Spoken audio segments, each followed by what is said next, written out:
My name is Rachel Moore. I'm 30 years old, and I'm about to tell you how my mother's one dynasty at my engagement party turned into the most brutal family war you've ever heard, and how I ended up winning in a way that shocked everyone. Wait until you hear what happened when she tried to steal my $60,000 wedding fund in front of 50 guests. Because that slap she gave me, it triggered a chain reaction that destroyed her entire world. Look, if you think your family is toxic, just wait until you meet my sister Vanessa, the golden child who spent her college fund on a failed boutique and a BMW, while I saved every penny like my life depended on it. My mother actually had the audacity to announce she was giving my money to Vanessa because she needed it more. The room went dead silent. But here's where it gets insane. When I refused to hand over what was legally mine, my own mother slapped me so hard the sound echoed off the restaurant walls. That's when someone called the cops, and everything I'm about to tell you happened because of that one moment. By the end of this story, my parents lost their house, Vanessa's marriage crumbled, and I built the life of my dreams. Stay with me because this gets absolutely wild. Daniel had been my anchor since our first conversation during a film industry mixer. As a commercial film producer, he had a way of capturing life in all its raw authenticity, a skill that had quickly made him the most trustworthy person I'd ever known. Our closest friends, co-workers, and extended family gathered tonight to celebrate our engagement. In just 4 short months, Daniel Reyes would become my husband. As I surveyed the room, smiling faces met mine. Lily Chen, my best friend and maid of honor, winked from a nearby table, and Daniel's parents, always supportive, lifted their glasses in our direction. Yet, as my eyes drifted toward the table where my parents sat, my stomach twisted slightly. My mother, Gloria, offered a smile that seemed tight and forced, her eyes reflecting something more calculating than joyful. Beside her, my father, Peter, stared silently into his glass of wine, avoiding eye contact. Next to them, scrolling absent-mindedly through her phone, was my younger sister, Vanessa. Even at 26, Vanessa behaved like the world owed her something, wearing entitlement like a second skin. She barely acknowledged me, acting as though this night, my engagement, my happiness, was an inconvenience to her. I shook off the familiar sting of disappointment. Tonight wasn't about old grudges or buried resentment.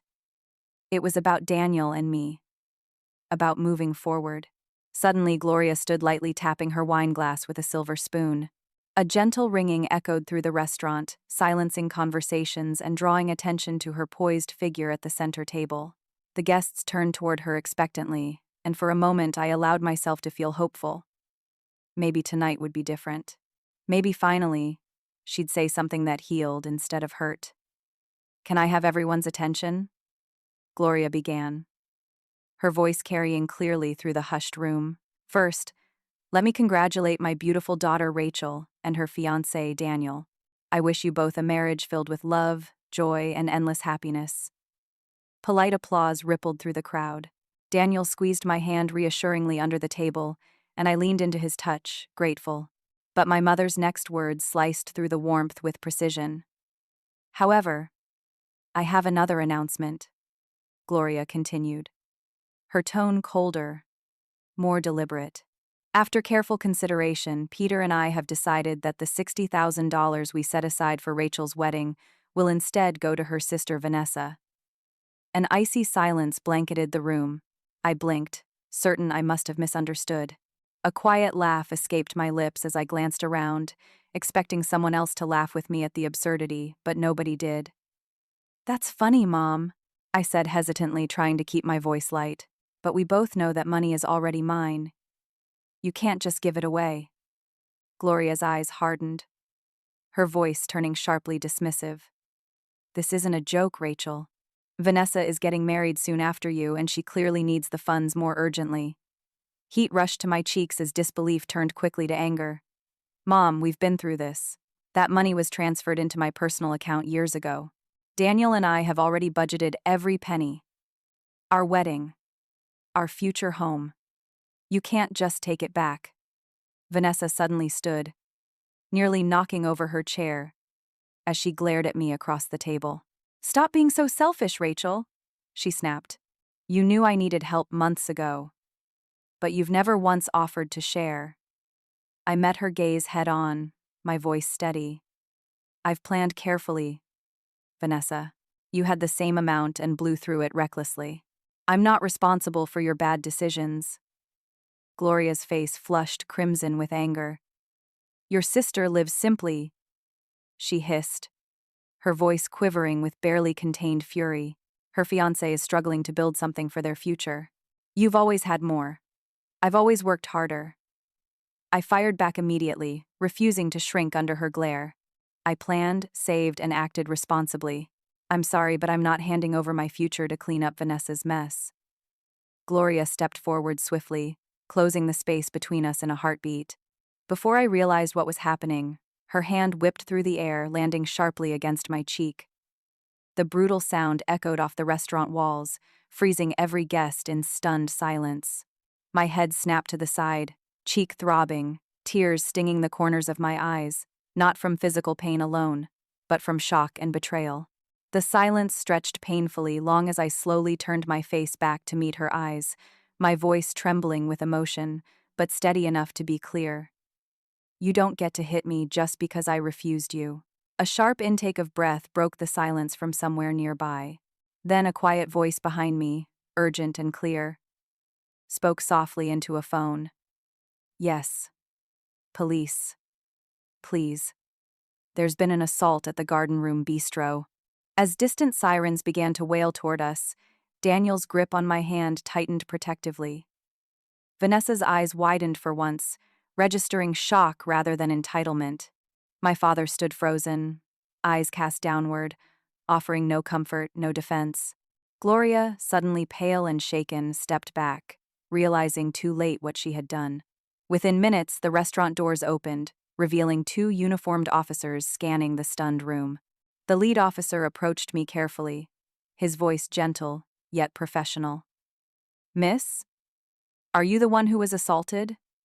I nodded, my voice steady despite the chaos inside. Yes, officer, I was.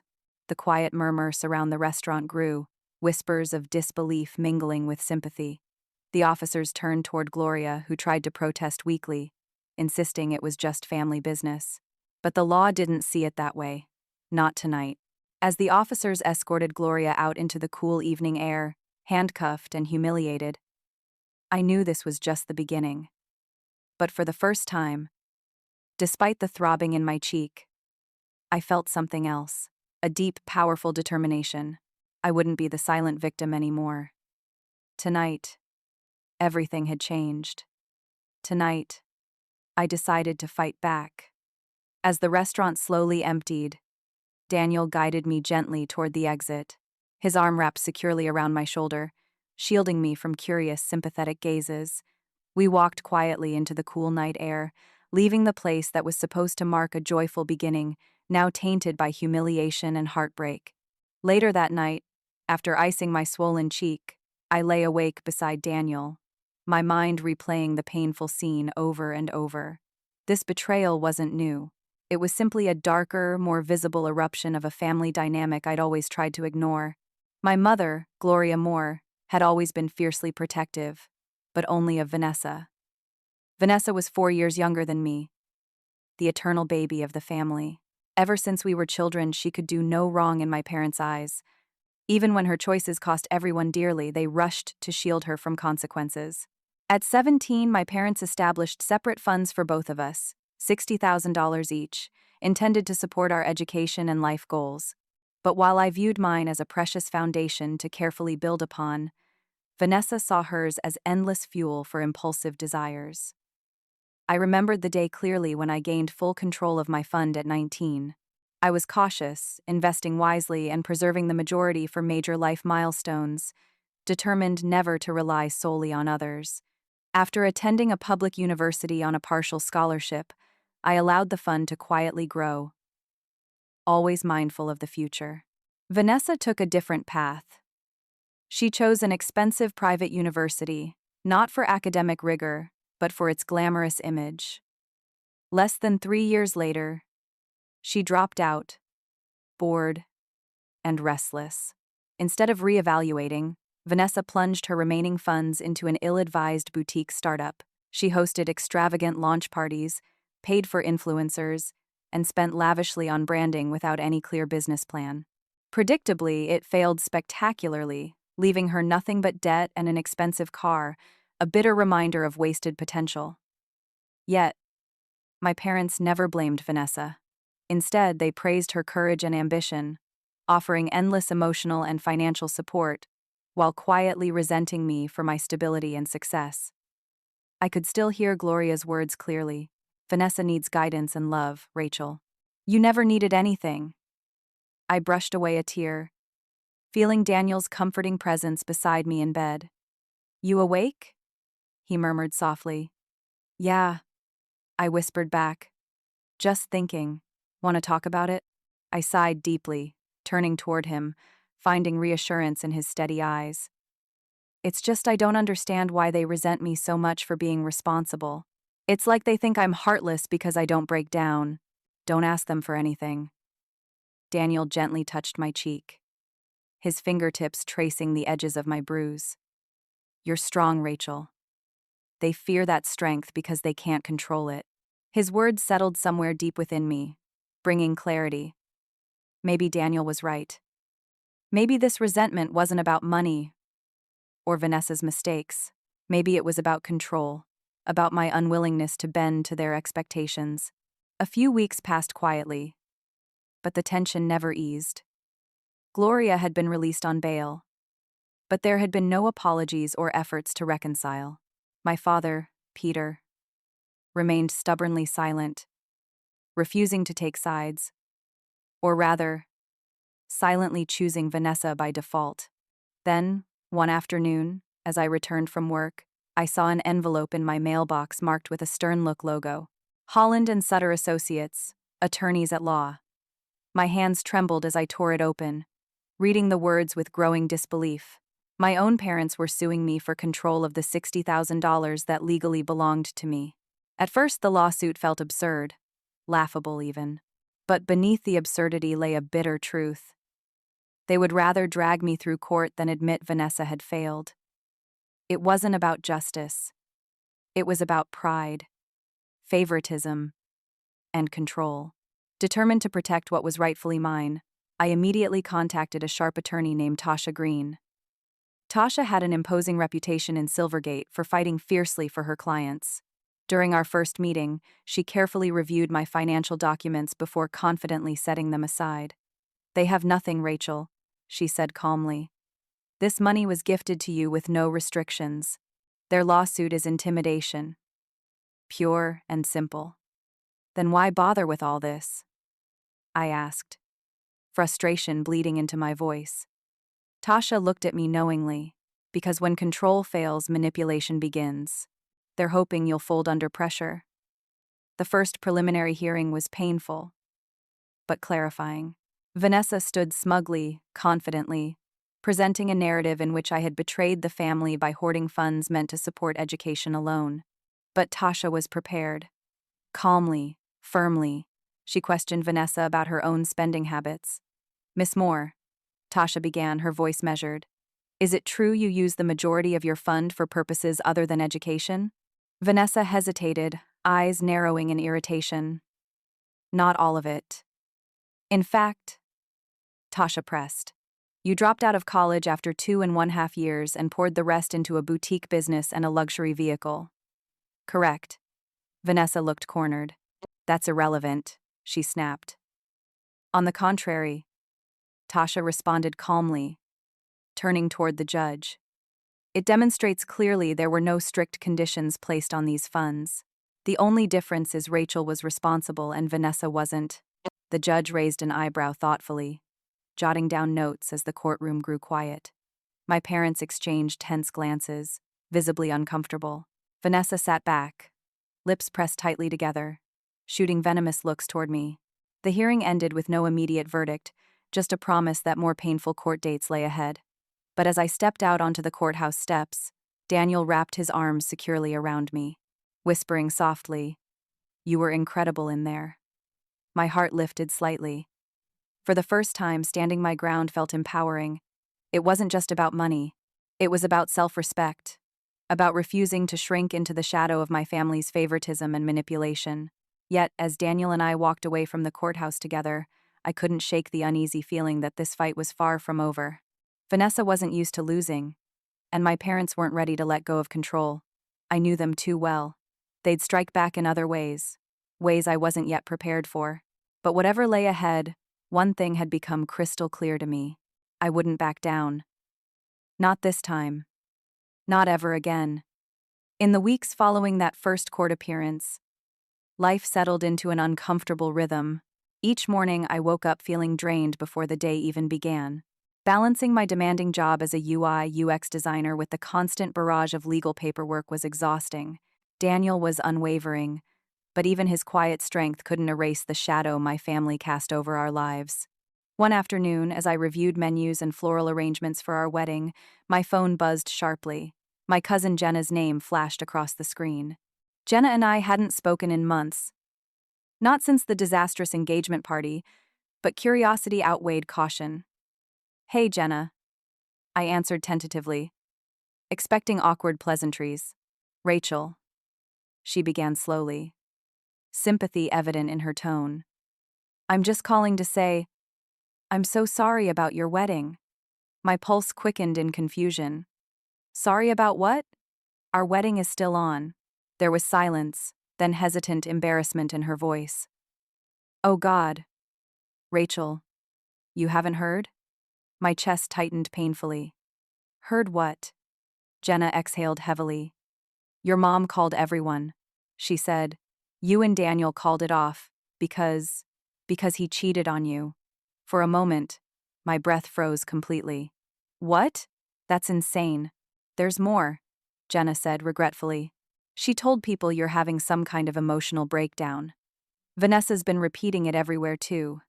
Shock and betrayal surged through me once again, my fingers trembling as I ended the call. I immediately checked my email, my heart dropping as I saw a series of frantic messages from confused friends and distant relatives. They'd received emails supposedly from me stating the wedding had been canceled due to Daniel's infidelity. They looked authentic, but they weren't from my account. Someone had meticulously crafted a false narrative to sabotage our happiness. My mind raced. Vanessa. It had to be her. This was more than legal maneuvering. It was personal, malicious. As rage built inside me, Daniel walked into the room immediately, sensing something was wrong. "What happened?" he asked softly, concern etched deeply into his features. I showed him the emails, my voice shaking with anger. Daniel's eyes darkened as he took in the cruel messages. "There, amp. Elt unk amp. GT. S'more," he said grimly, pulling out his phone. "Vanessa texted me earlier. She sent these." He showed me a set of photos, poorly edited, obviously fake images, showing my face awkwardly superimposed onto another woman's body, standing intimately close to an unfamiliar man. They were pathetic attempts, yet deeply disturbing. Daniel's jaw clenched tightly. "I didn't believe it for a second, Rachel. But my parents saw them too. Vanessa is trying to poison everyone against you. Against us." The depth of her betrayal was staggering. This wasn't impulsive. It was calculated, intentional cruelty. I could understand resentment, jealousy even, but actively sabotaging my relationship crossed every line imaginable. That evening, in a moment of desperate clarity, I called Aunt Darlene, my mother's younger sister, one of the few family members who had never fully taken sides. She answered softly as though expecting my call. "Rachel, I'm so sorry, Aunt Darlene," I whispered, voice cracking under the weight of hurt. "Why are they doing this?" She sighed deeply, sadness evident in every word. "Because your mother always puts Vanessa's happiness first, even if it means destroying yours. She's convinced herself Vanessa is the victim. And you? Well, you're the easiest one to blame." The truth hurt more coming from someone who understood. I swallowed hard, blinking away tears I refused to let fall. "I'm tired of being their scapegoat," I finally managed to say, my voice steadier now. "I won't let them destroy my life anymore." "Then don't," Aunt Darlene urged gently. "Stand firm, Rachel. Protect what's yours, your relationship, your integrity, your future. Inspired by her words, Daniel and I spent the following days taking concrete measures. We secured our online accounts, sent messages correcting the lies, and carefully explained the truth to trusted friends and family. Yet, despite our efforts, the damage had already been done. Some people would always doubt us, whispers lingering in the background, making the wedding preparations feel hollow. With the ceremony approaching, Daniel and I decided we couldn't leave anything to chance. We hired security for our wedding day, giving them explicit instructions. Under no circumstances were Gloria, Peter, or Vanessa allowed on the premises. It hurt deeply erecting these barriers against my own family. But it was necessary. They'd proven beyond a doubt they were capable of anything. As Daniel finalized plans with the security team, I sat alone one night, staring at my reflection in the mirror. My eyes seemed darker, older somehow. This experience had changed me, but perhaps in a necessary way. I had spent my life trying to earn their approval, chasing love I was never meant to receive. Now, standing firmly in my own truth, I felt a strength I'd never known. I was no longer Rachel, the obedient daughter, desperately hoping for acceptance. I was Rachel, the woman who knew exactly who she was, refusing to be silenced or shamed. The eve of our wedding arrived quicker than expected. Daniel and I shared a quiet dinner, promising each other we'd never allow outside forces, especially my family, to define our happiness again. That night, lying awake beside him, I realized something profound. My family believed love was conditional, that acceptance had a price, but real love was unconditional. Daniel had taught me that. Tomorrow, when I walk down that aisle without my parents, without my sister, I do so proudly, understanding deeply that I wasn't losing family. I was finally discovering what family truly meant. Yet, even with that quiet strength within me, nothing could have prepared me for what Vanessa would attempt next on my wedding day itself. My wedding morning arrived cloaked in an uneasy quiet. The sun broke gently over Hollow Creek vineyards, bathing the rolling green hills in soft golden light. The scene was exactly as Daniel and I envisioned.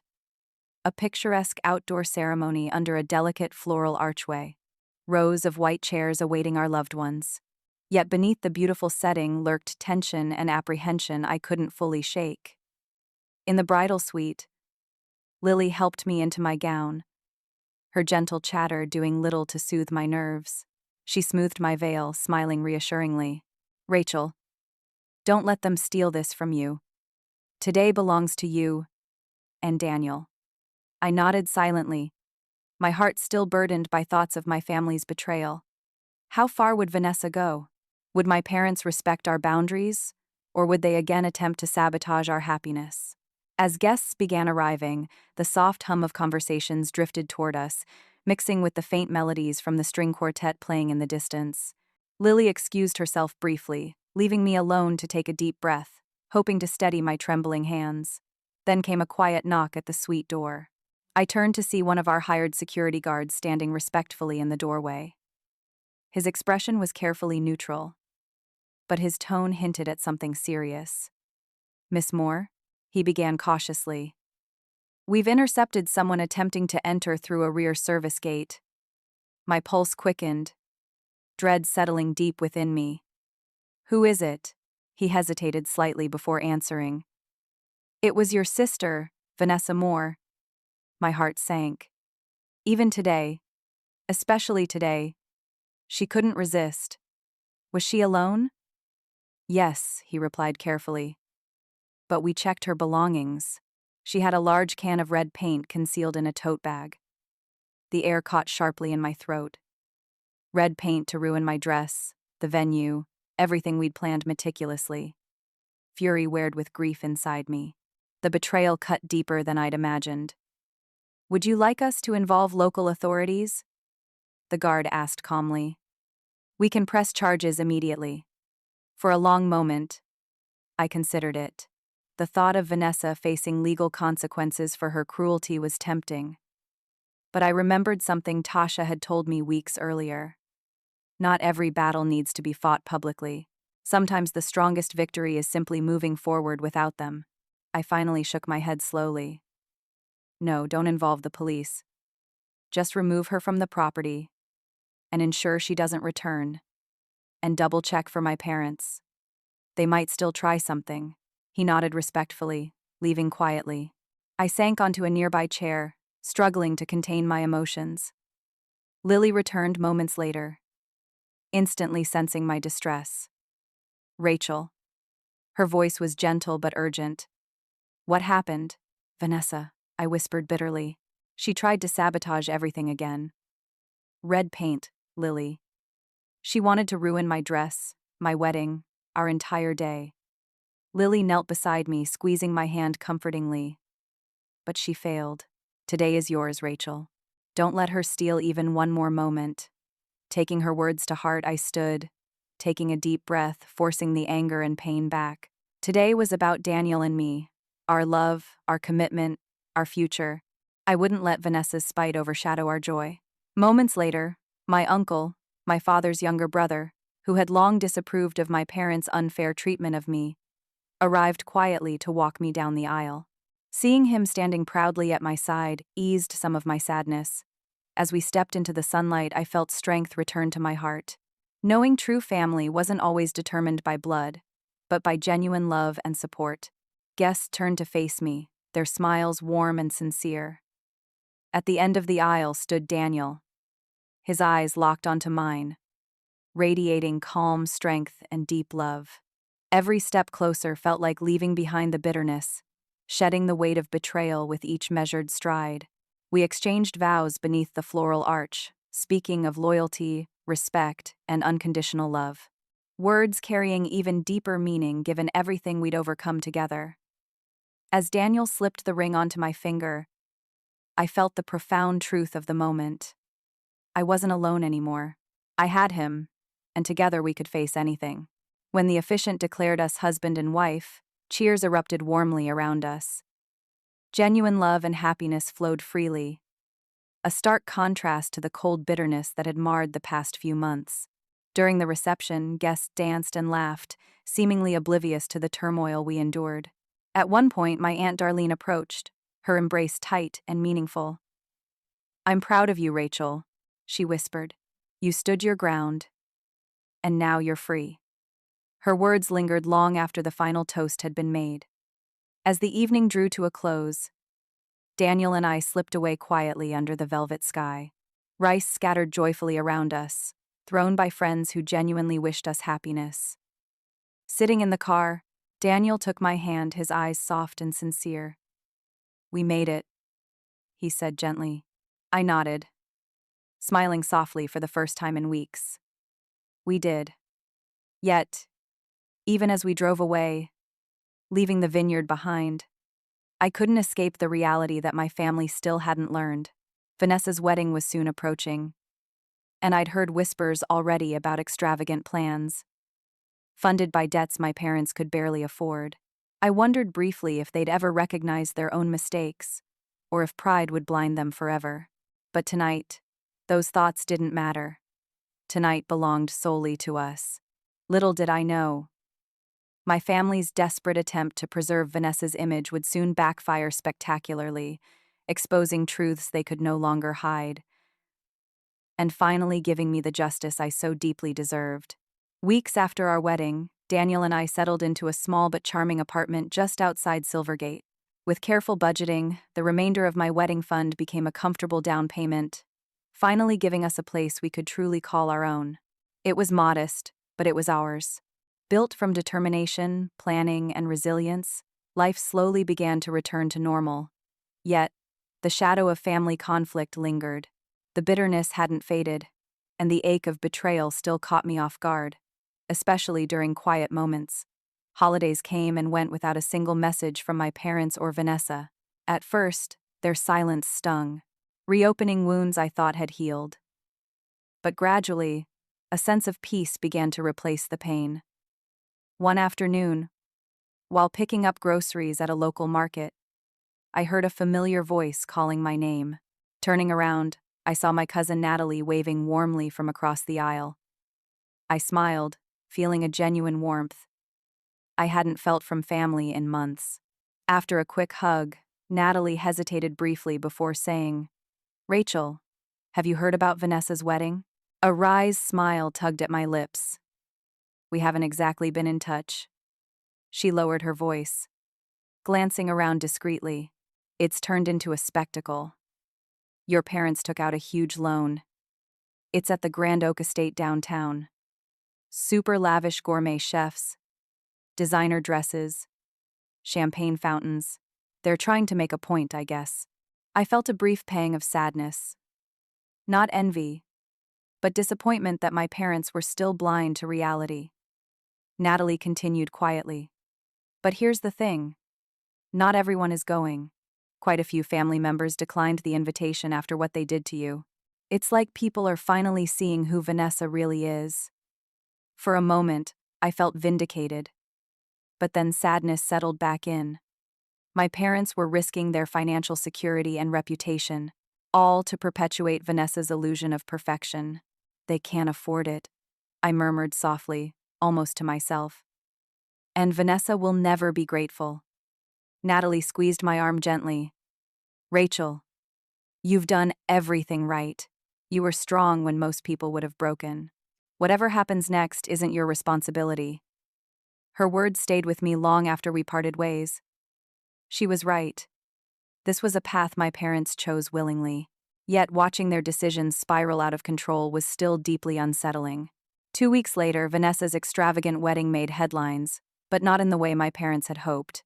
Photos appeared online, grand decor, expensive gowns, and over-the-top details. But what captured the public's attention wasn't the lavishness. It was the news of financial trouble surrounding it. A prominent local blogger reported, "My parents had leveraged their home to fund Vanessa's big day. It became painfully clear they'd sacrificed everything for one moment of vanity." The gossip was relentless, whispers spreading quickly through Silvergate's closet community. Then, as if fate itself had intervened, I received an unexpected phone call one evening. It was Aunt Darlene, her voice heavy with regret. "Rachel, your parents have lost the house." I sat down slowly, absorbing her words. "They couldn't keep up with the payments," she explained, voice strained. "The bank foreclosed. They're staying with Vanessa temporarily. But things are tense." I felt no satisfaction, only deep sadness. Their pride had cost them everything. Vanessa predictably blamed everyone but herself, refusing to acknowledge her role in their financial ruin. Daniel watched me quietly after I ended the call, his expression gentle but guarded. "You okay?" I sighed deeply. "I don't even know. Part of me feels sorry for them. Another part wonders why I should care when they brought it all upon themselves." He moved closer, wrapping his arms around me comfortingly. "Because you're compassionate, Rachel, even when others don't deserve it. That's why you're different from them." In his words, I finally found clarity. My compassion didn't mean weakness. It meant strength. I could acknowledge their pain without making it mine to carry. Yet, as the news spread further, Vanessa did exactly what I'd anticipated. Instead of taking responsibility, she shifted blame, painting herself as a victim yet again. But this time, fewer people listened. The damage was too clear, too severe. Friends distanced themselves. Relatives expressed quiet disappointment. And Vanessa found herself isolated, forced to reckon with the truth she had long denied.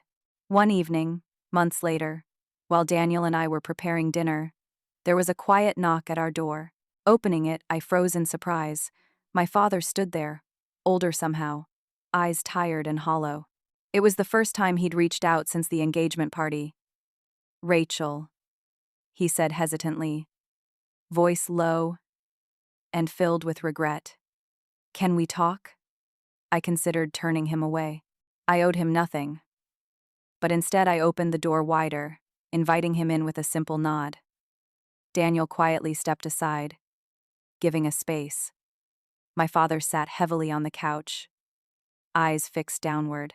Finally, he spoke quietly, almost whispering. "I'm sorry, Rachel. We made mistakes. Huge mistakes. We lost sight of what mattered. Well, you know, Vanessa, but I'm sorry for everything. Emotion flooded me and tears stung my eyes, not because his apology made everything better, but because it finally acknowledged the truth I'd always known. I appreciate you saying that, I replied carefully. But you have to understand. Words alone can't heal this. He nodded slowly, understanding. I know. I'm not asking you to forgive immediately. I'm just asking for a chance to prove I've changed. We sat in silence for a moment before he stood, promising quietly he'd keep in touch. As he left, Daniel returned, squeezing my hand supportively. You okay? I looked into his eyes, smiling softly. For the first time, I think I might be. That night, as I stood on her balcony overlooking the city lights, I realized something profound.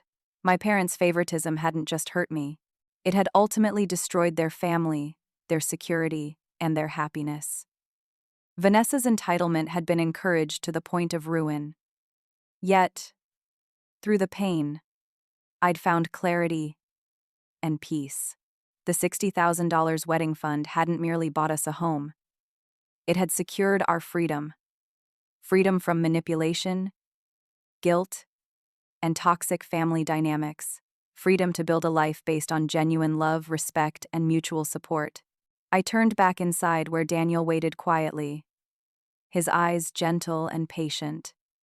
Stepping into his arms, I finally let go of the last threads of hurt that bound me to the past. Because now, more clearly than ever before, I understood exactly what real family meant, and it had nothing to do with blood. It had everything to do with love. In the months following my father's visit, I cautiously allowed him back into my life. Slowly, and only on my terms. We met occasionally for coffee or dinner, each conversation careful and guarded at first, but gradually the awkwardness softened into something genuine. He showed sincere remorse, often admitting quietly how he'd allowed Gloria's favoritism toward Vanessa to dictate our family's dynamics for far too long. One afternoon, over coffee at a small cafe downtown, he finally shared a painful truth. Rachel? He began hesitantly, staring into his cup. I was a coward. For years, I saw what your mother was doing. How she favored Vanessa. How unfair it was to you. I saw your pain, your disappointment, but I stayed silent because I feared conflict more than I valued justice. Hearing his confession, I felt both relief and lingering sadness. His honesty was a start, but the lost years remained heavy between us. And now, I asked quietly, do you still feel that way? He shook his head slowly, thoughtfully. No. Now I see clearly what silence has cost us all. Our home, our relationships, our family itself. And Vanessa, I pressed gently. Despite knowing the answer might hurt, his shoulders sagged slightly. Vanessa hasn't changed. She still sees herself as the victim, blaming everyone but herself. Gloria refuses to let her face consequences even now. They're caught in a cycle I can't break. I reached across the table, briefly touching his hand. You can't save people from themselves, Dad. Vanessa and Mom need to want to change. He sighed deeply, understanding. I know, but it doesn't make losing them any easier. Our relationship remained fragile, but it was honest. Daniel supported my cautious reconnection with my father, always reminding me that forgiveness was for my benefit, not theirs. Meanwhile, life continued to heal around us. Daniel and I worked hard, saving carefully, building a stable, meaningful life, filled with love and respect. Occasionally, I'd run into old friends or distant relatives who expressed sympathy or admiration. Yet no one fully understood the weight I'd carried, the betrayal, heartbreak, and the courage it took to walk away from family manipulation. One evening, almost a year after our wedding, Daniel came home with an envelope. Inside was an invitation to Aunt Darlene's 60th birthday celebration, a large family gathering we couldn't simply avoid. Do you want to go? Daniel asked carefully, gauging my reaction. I hesitated. A year's worth of healing, suddenly vulnerable. Gloria and Vanessa will be there, I whispered, anxiety knotting my stomach. Daniel held my gaze steadily. They don't control you anymore, Rachel. You've already proven your strength. But we don't have to go if you're not ready. After several days of consideration, I finally decided. I wouldn't let fear or resentment dictate my life. We'd attend the celebration not as victims but as survivors. The evening of Aunt Darlene's birthday arrived. The party was at a quiet country club, elegant but understated. Walking in, Daniel's hand resting reassuringly against my back, I felt calm but wary. Immediately, eyes turned toward us.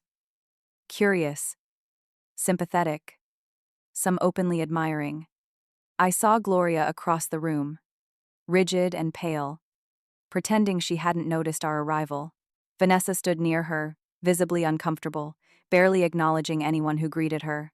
My father nodded warmly, genuine happiness evident in his eyes. Throughout the evening, Daniel and I mingled comfortably, reconnecting with family members who had distanced themselves due to Gloria and Vanessa's drama. Many privately expressed respect for how we'd handled everything. The wound still felt raw, but standing confidently among those who truly cared made me realize how far we'd come. Later, as the evening quieted, I found myself face to face with my mother near the balcony doors. We stood silently for a moment, the space between us filled with years of unspoken hurt. Finally, Gloria broke the silence, her voice barely audible. "You look well, Rachel." I nodded politely, careful but composed. "I am well." She hesitated, pride visibly battling within her. I'm sorry. Things happened as they did. Perhaps we both made mistakes. It wasn't the apology I needed, but it was more than she'd ever given. I took a slow breath, steadying my voice. "Mom, mistakes are forgivable, but cruelty and deliberate harm aren't just mistakes." She recoiled slightly, pride flaring again briefly. "I did what I thought best for Vanessa." "Yes," I interrupted gently, but firmly. "Always, Vanessa. And look where it brought you." Gloria fell silent, her eyes briefly shining with tears before she quickly regained her composure. "I suppose there's nothing left to say." "No," I agreed softly. "There isn't." As I walked away, sadness lingered, but relief washed over me as well. I had said what needed saying without anger or bitterness.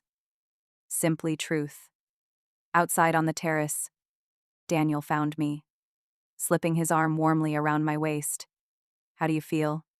Free?" I whispered, leaning into him for the first time. Truly free. We stood quietly together, looking up into the star-filled sky. I'd once believed that family meant unconditional support, but now understood family required mutual respect and trust. Gloria and Vanessa had chosen their path, one of denial and pride, and I had chosen mine, one of honesty, courage, and dignity. At home later that night, Daniel and I sat quietly on our balcony, wrapped in a shared blanket against the cool night air. The city below shimmered softly in the moonlight. "You've come so far," Daniel whispered gently, kissing my forehead. "You're stronger than you ever knew." "I had to be," I replied quietly, turning to look deeply into his eyes. "But I didn't do it alone." He smiled softly, his voice earnest. "You never have to." In that simple truth, I found peace. I'd faced unimaginable betrayal, survived relentless sabotage, and emerged stronger than ever. The revenge I'd once sought had come quietly, not through spite, but through my own resilience and happiness. I hadn't simply survived, I'd thrived. Whatever the future held, I knew one thing clearly. Love wasn't conditional. Acceptance wasn't earned through obedience, and sometimes the strongest family was the one you chose yourself. The holidays arrived once again, this time marked by warmth instead of emptiness. Daniel and I filled our apartment with simple decorations, twinkling lights and evergreen wreaths, the scent of cinnamon lingering in the air. Friends gathered around our table, sharing laughter and stories late into the night, transforming our home into exactly what I'd always dreamed of, a sanctuary built from genuine affection. Yet, as I stood quietly by our window one snowy evening, watching delicate flakes gently blanket Silvergate, thoughts of my family inevitably surfaced. There had been no contact since Aunt Darlene's party. No attempts at reconciliation beyond my father's continued quiet effort. Vanessa and Gloria remained firmly entrenched in their bitterness, still clinging desperately to the illusion they'd chosen. "I can tell when you're thinking of them," Daniel murmured softly, slipping his arms gently around my waist. "Are you all right?" I leaned back against him, nodding slowly. "I am. It's strange. I used to feel like a part of me was missing without them. But now, I feel whole." "That's because you chose your path," Daniel replied gently, his warmth grounding me. "You built your own life, one not dependent on their approval." He was right. Every decision I had made, standing up for myself, refusing to yield, forgiving cautiously, but maintaining boundaries, had led me here to this quiet moment of true peace. As the new year began, life moved forward beautifully. My career flourished, bringing exciting opportunities while Daniel advanced in his work, producing films that resonated with authenticity and purpose. Together we grew stronger, our relationship deeper with each passing day. Then one mild spring evening, Daniel came home looking unusually thoughtful. Over dinner, his eyes shone with barely contained excitement. "Rachel, there's something I've wanted to talk to you about," he began carefully, reaching across the table to hold my hand. "We've built something special here, but there's one more step I'd love for us to take." I tilted my head, curious but hopeful. "What is it?" He hesitated briefly, then smiled warmly. "I want us to start our own family. Not defined by the past, but created together from love and trust. You'd make an incredible mother, Rachel." Tears blurred my vision instantly, my heart swelling with a joy I'd long denied myself. "You think so?" I whispered. He nodded, squeezing my hand tenderly. "Absolutely. And our child would know exactly what true love means.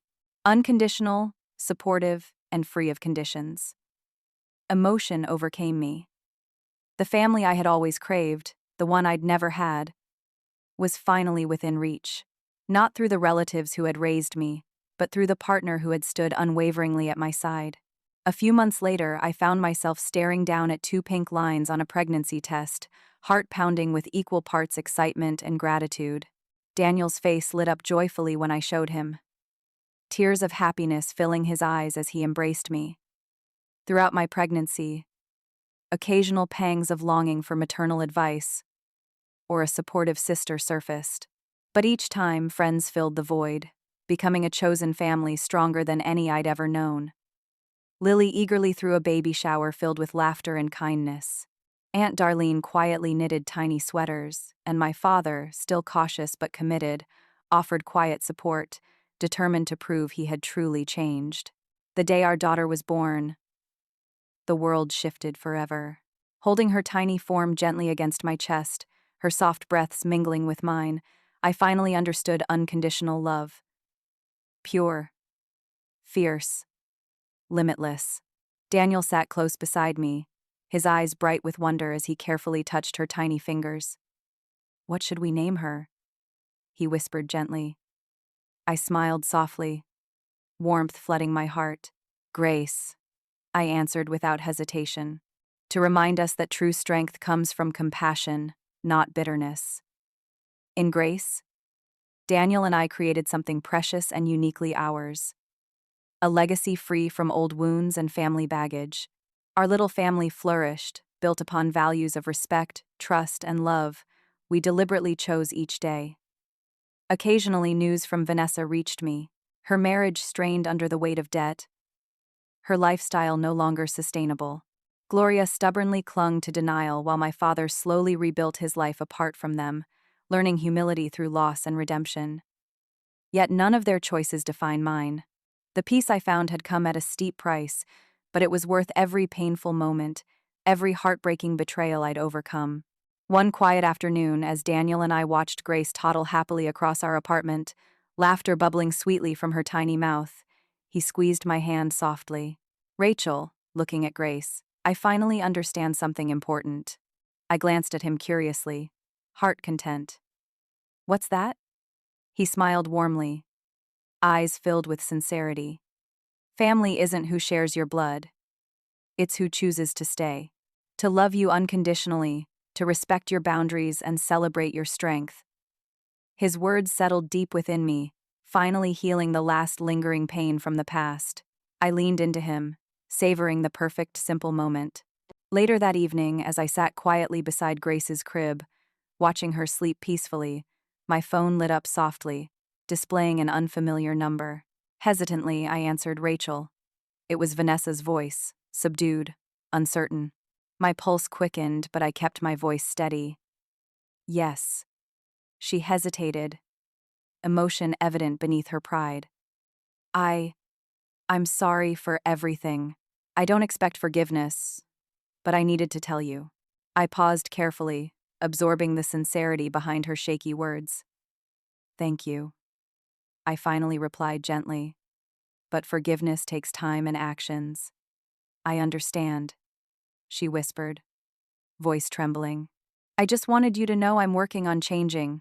After ending the call, I sat quietly in the darkness, processing her apology.